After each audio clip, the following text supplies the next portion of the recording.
प्रकृति न केवल खूबसूरत होती है अपितु प्रकृति को ईश्वर का अंश कहा जाता है। और जब बहुत सारे लोग प्रकृति को ईश्वर ही कह देते हैं तो अतिशयोक्ति नहीं होगी, क्योंकि ईश्वर को न देखने वाले निर्गुणवादी कहलाते हैं और ईश्वर को मूर्ति में देखने वाले सगुणवादी साकारवादी कहलाते हैं। और प्रकृति में ही ईश्वर देखने वाले इसे प्रकृति प्रेमी कहते हैं। प्रकृति में साकार देख सकते हैं कि किस तरह से खिलती है, किस तरह से जीवन इसमें दिखाई देता है और हम स्वयं प्रकृति के पुतले हैं। पशु पक्षी जानवर, प्रकृति पंछी जानवर और ये सब हम इनसे बिल्कुल भी अलग नहीं हैं।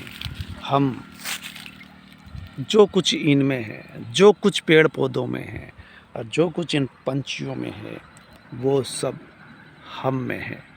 हम इन्हीं से हैं। प्रकृति जैसे इन पेड़ पौधों को बनाती है वैसे ही हमें बनाती है। इसीलिए प्रकृति को हम ईश्वर कहते हैं। ईश्वर हमारे सामने है।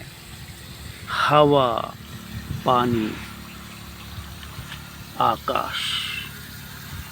अगर समझ लो ये पानी नहीं तो हम दिन भर किसी तरह से जी सकते हैं, और अगर हवा नहीं तो कुछ मिनट में ही हम प्राण त्याग देंगे। जल, हवा हमारे लिए कितना ज़रूरी है। और ये प्रकृति, ये पेड़ पौधे, ये फसलें हमें जो कुछ देती है, हम इन सब को धन्यवाद देते हैं। प्रकृति है तो हम हैं। ये पृथ्वी हमारी माँ है।